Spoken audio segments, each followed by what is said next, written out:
After 9 hours on the road, I arrived for my mom's birthday. The table's full. Their neighbor took my spot. Everyone laughed. I just nodded, drove to a hotel and booked 2 nights. An hour later, Dad texted, "Where's the rent money?" I closed the joint account. At 9:17 p.m. a new message popped up, and everything changed. I felt stupid. Like humiliated kind of stupid. You know the kind when you walk into a room expecting smiles and gasps, maybe even a tear or two, but instead you get a quick glance and a laugh that doesn't even pause? That kind. She laughed like I was an inconvenience. Like I'd walked into the wrong house, or worse, like I was someone she had to explain away. I stood there in the doorway with one hand on my stomach and the other gripping a heavy gift bag I'd spent too much on, trying to pretend it didn't sting. 9 hours on the road, alone, 7 months pregnant, and all I got was a casual "didn't know you were coming." The table's full. That was it. I had left at 5 in the morning to make it on time. I didn't even stop for a real meal. I ate a protein bar at a gas station somewhere near the border and kept pushing through traffic, construction, and one blown-out tire I had to get filled in a sketchy parking lot behind a Wendy's. I was tired, sore, and stupidly excited. I thought I was doing something meaningful. I thought surprising my mom for her birthday would be the thing that reminded her I still existed outside her filtered holiday photos and forwarded texts. I hadn't even made it to the dining room before I realized how wrong I was. The neighbor was in my chair. That corner seat next to the window I sat in every year growing up. The one I thought of when I wrapped gifts last week and imagined setting them down beside my plate. I didn't even know this woman. She had her arm draped over the back of the chair, laughing with my uncle, sipping from a wine glass like she was the guest of honor. My sister was the only one who stood. She came toward me fast and quiet, pulling me into a hug, saying something low about being sorry and that she didn't know Mom invited so many people. Her voice was full of guilt she didn't deserve to carry. I hugged her back and told her it was okay even though it wasn't. No one else said anything. My mom went back to the kitchen like I wasn't there.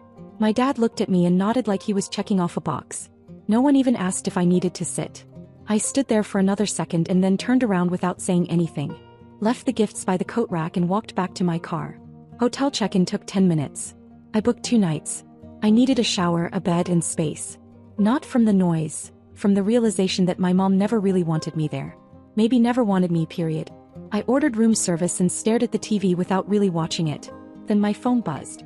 It was Dad. "Where's the rent money?" "No, we missed you. No, why'd you leave? No, are you okay?" Just that. 4 words. He meant the money I send every month for the house. The house I grew up in. The one my parents never managed well, so I helped out after I got promoted and started making more than both of them combined. I sent them a couple hundred every month, sometimes more if they hinted at needing it. I never asked for anything back. That text was the last straw. I logged into the joint account and drained it. Every dollar I had put in over the last year. Gone. Moved to my personal savings where they couldn't touch it. I didn't reply. He didn't deserve a response. At 9:17 p.m., another message came in. This time from my mom. It just said, "That was rude of you." No context. No explanation. I stared at it for a long time. Then I turned off my phone. Because something had shifted. And it wasn't just me. They wanted to treat me like a stranger? Fine. They'd see just how far I could take it. I didn't sleep much that night. The hotel bed was too soft, the pillows too stiff, and the quiet just loud enough to keep everything circling in my head. I kept seeing that damn dining room. Everyone talking, laughing, eating like I was never meant to be part of it. By morning I'd already made up my mind. I wasn't going back there. Not for Mom. Not for Dad. Not even for the apology text that came in at 6:43 a.m. She said she was sorry if she seemed cold. Said it was chaotic and she didn't expect me. That maybe next time I should give her a heads up. Like I was the one who messed up. Like showing up to surprise her on her birthday after months of being ignored was some kind of crime. I left her on read. I showered, got dressed and headed out. Not home. Not yet. I had other people in town. People who actually cared. My grandfather still lived in his old house on Birch Street. 2 cousins were nearby too. I hadn't seen them in over a year, but we still talked. They were both at the party last night, sitting toward the far end of the table. I remembered seeing them, remembered how one of them looked at me when I turned to leave. Like he wanted to say something but didn't. I drove over to my grandfather's first. He opened the door, took one look at me and just said, "They're lucky I didn't drive my truck through that damn house last night." We sat for an hour. I didn't even have to explain. He already knew. He saw the way they treated me. He'd always noticed things other people ignored. By noon my cousins came over too. I gave them the gifts I brought for their kids. Books, toys, handmade stuff I'd spent weeks picking out. They thanked me, hugged me, asked if I was okay. That was the first time all weekend I felt like a real person again. The second time came later that afternoon. I was back at the hotel getting ready to lie down when my phone buzzed again. It was my dad. "You can't just take the money out like that. That was for the mortgage." I stared at it for a full minute, then tossed the phone aside. Then another text came in. This one I read twice. "Your sister wants you to come by. Just for a bit." I didn't respond. But I did go. For her. Not for them. When I pulled into the driveway, I could already hear them arguing inside. I walked in through the back door like I always used to and stepped into the chaos. My dad's voice was sharp, full of something bitter. My mom stood in the middle of the kitchen, arms crossed like the world was closing in. My sister stood between them. Then my grandfather walked in behind me. No one had expected that. Dad said something, I don't even remember what. Something about me being dramatic. About how they always tried with me, how I never appreciated what they did. And that's when it happened. My grandfather stepped forward and slapped him. Not hard, but enough. Everything went dead silent. Like the house had stopped breathing. Then my grandfather pointed at him and said, "That's your daughter. And she's pregnant. And you treat her like trash." My mom tried to say something, but he cut her off too. He told them both they had one chance left to fix things. That if they kept pushing me away, they wouldn't just lose me, they'd lose more than they thought possible. Then he looked at me and said, "You don't need to say anything. They've already said enough." I didn't argue. I didn't even look at my parents. I just turned to my sister, handed her a card with $10,000 inside and whispered, "Get out of here. When you can. No more waiting." She cried. I didn't. Because I was done waiting too. I didn't say goodbye when I left their house. Just walked out while my father stood frozen, still rubbing the side of his face where my grandfather had slapped him. The silence behind me felt permanent. And I didn't care. I drove back to the hotel without saying a word. The gifts for my mom were still in the trunk. I left them there. That night I sat by the window with the curtains half open, watching the small, dull town fall asleep. Streetlights blinked out one by one. I remembered being a teenager here, always looking for a way out. Back then I thought I was the problem.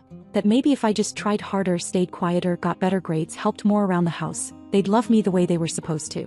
Now, sitting in a hotel room pregnant with my first child, I realized I'd been raised in a house built on dust. You can sweep all you want, but the foundation never holds. By morning, both of them had texted. Dad's message came first. One line, "We need to talk about what you did." Not what we did. Not "we're sorry." Just him trying to shift blame again. Mom's was longer. She wrote that she didn't mean to hurt me, and that she hoped we could talk like adults. She said things got a little out of hand. Like I was the one who brought a storm into her perfect little dinner. She ended it with, "Don't let your pregnancy make you emotional." I didn't even finish reading the message before I blocked her number. I didn't come back to town to fight. I came because I wanted to give her something. I had hoped deep down that maybe she'd be different this time. But people don't grow if they think they're right. And my mother had been right about everything her whole life. Except this. Around noon I went back to see my sister. The house was quiet. Dad was out somewhere. Mom was hiding in her room, pretending to nap. I slipped in through the side entrance like I used to when we were kids, sneaking in after curfew. My sister looked tired. Her kids were glued to a tablet in the corner, headphones on, oblivious. She hugged me like she was holding back something heavy, and when I pulled away she said, "I don't know how much longer I can do this."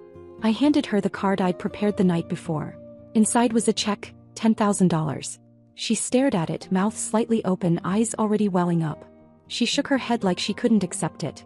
I told her, "It's not a gift. It's freedom." She didn't argue after that. Just whispered thank you again and again.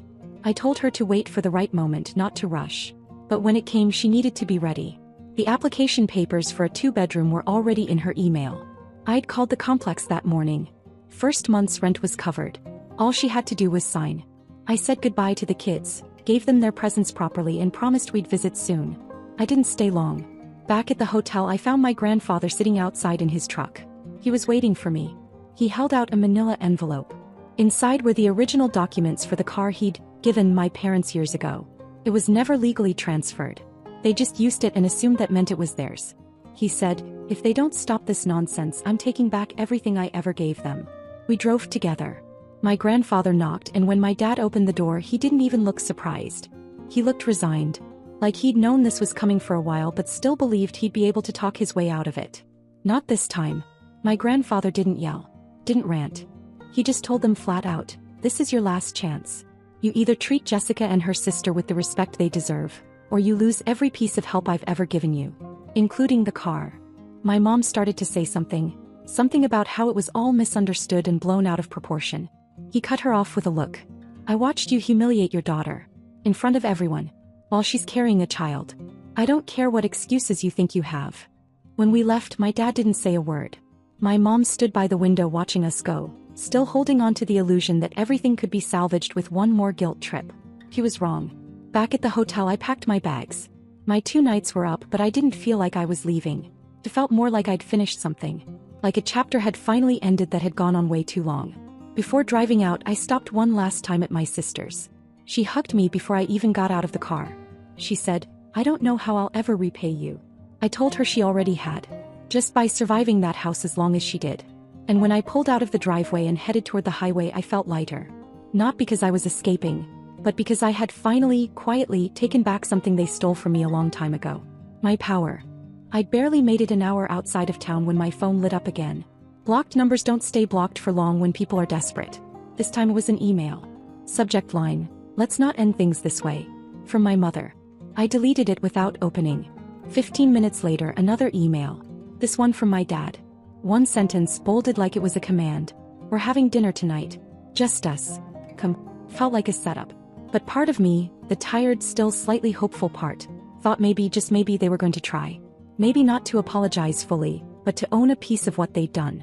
Maybe they saw the look on my grandfather's face yesterday and realized this wasn't something they could just patch over with cold casseroles and colder apologies. I took the next exit. Just to think. There was a small diner, mostly empty, where I sat for an hour nursing a water and picking at toast. I wasn't sure why I was hesitating. Maybe I wanted to hear them say the words. Maybe I just wanted to see their faces when I didn't fall for it. I drove back into town at sunset. When I arrived, their car wasn't in the driveway. The porch light was on though, and the back door, the one I used growing up, was cracked open like it was waiting for me. I stepped inside. The dining room table was set, but it wasn't for dinner. There was no food. No candles. Just a folder sitting at the center of the table and 2 cups of coffee. They were both sitting there. My mother started talking first. About the house. About how the bank had been calling. How they might have to sell. My dad said the car was already back in my grandfather's possession. He'd come by earlier while they were out and took it with the spare key. They acted like I had some say in any of this. Like I was the parent and they were 2 lost kids who just needed help. Then came the real reason they called me back. My dad said, "We know you have savings." I blinked. He added, "We just need enough to catch up on a few things. We'll pay you back." There it was. It was never about family. Never about making peace. They weren't sorry. They were drowning. And they thought I'd be stupid enough to throw them a life raft after everything. I stood up. My mom said, "Don't be selfish." I looked down at the folder on the table. It wasn't bills or bank letters. It was a life insurance policy. On me. They'd taken one out last year. Without telling me. I recognized the provider. I used to work in finance. You can legally do that if you can prove insurable interest and if the person signs off. But the signature on this, it wasn't mine. I stared at it for a long time.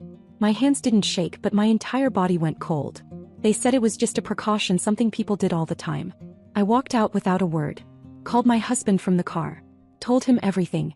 He said, "Come home. Now." I reported the fraud the next morning. But that wasn't all.